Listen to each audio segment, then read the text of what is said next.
A top diver ventured into an underwater cave to conduct a mapping survey, but just as he finished his mission and prepared to return, the cave ceiling suddenly collapsed, sealing off the only exit.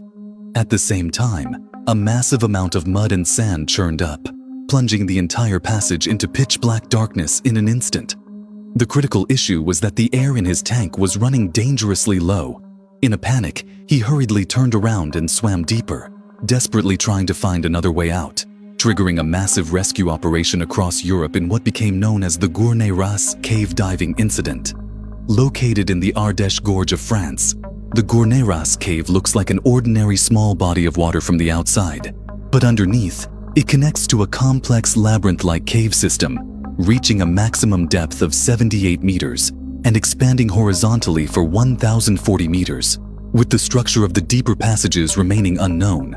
On October 3, 2010, French cave surveying expert Eric Establis took on the mission of exploring the uncharted territory at the far end of the cave, arriving at the entrance at 11:30 a.m. with two companions who stayed above water to support his solo 6 to 8 hour dive. Since 2008, only about 420 meters of the cave had been mapped, and Eric was tasked with surveying the extensions beyond that point, using a closed-circuit rebreather to handle the deep dive and avoid kicking up the thick mud and sand lining the increasingly narrow, siphon-like passages. Everything went smoothly at first. Eric quickly reached the target area, successfully laid down a new guideline, confirmed the existence of an unexplored cave system at the 1,040-meter mark, and began his return journey after logging his data.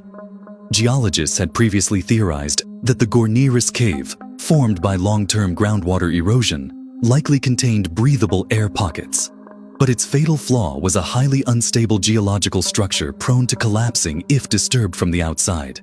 The accident struck when Eric reached the 780-meter mark on his way back. Without any warning, the passage ahead caved in right before his eyes, blocking the only route with massive boulders, while stirred-up sediment instantly blinded the entire tunnel. Heartbreakingly, Gourneyras is a single-entry, single-exit underwater cave with no other escape routes, and the shadow of death quickly closed in on Eric. 10 hours later, his teammates waiting outside realized something was terribly wrong, knowing his air supply couldn't last that long, and immediately called for help. By 10:30 p.m. that night, the first team of professional cave rescue divers arrived, only to find the underwater conditions far worse than expected, with near-zero visibility forcing them to blindly feel their way forward. After reaching a decompression stop at 52 meters without finding any trace of Eric or his gear, the team had to turn back due to the extreme risks and unknown conditions ahead, leading everyone to realize Eric was likely trapped deep within the cave, leaving them to pray those theoretical air pockets actually existed. Early on October 4th, the French Cave Rescue Association issued an urgent Europe-wide call for help, and reinforcements quickly poured in. By evening, the command center decided to send 2 British divers to the end of the mapped zone to search for Eric.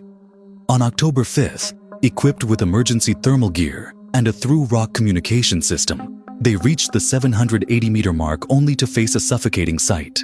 The narrow passage was completely choked with crushed rock, though they did find an underwater scooter jammed in the crevices. This discovery sparked hope on the surface, with experts guessing Eric had tried to dig his way out, but, unable to move the massive debris, wedged the scooter there as a signal that he was alive, couldn't get through, but had found a safe shelter.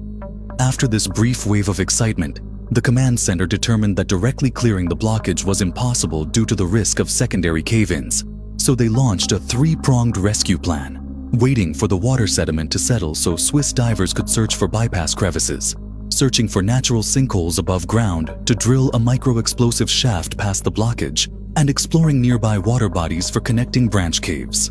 By October 8th, surface simulations were still showing optimistic outcomes despite the fading time, and on the afternoon of October 9th, the British team dove back to the blockage and made a shocking discovery. A complete scuba tank was now wedged in the rubble.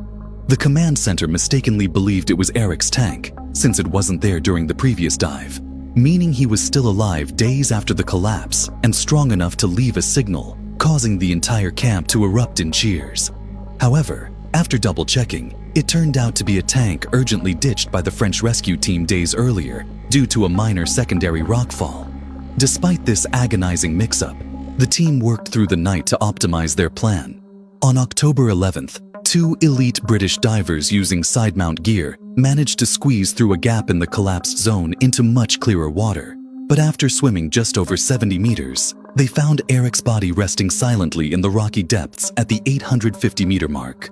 This devastating outcome shattered all hope, turning the rescue into a recovery mission. But because the two divers couldn't clear the rocks and the risk of a secondary collapse was too high, they made the heavy decision to leave his body behind, retrieving only his dive watch to investigate the cause of the tragedy.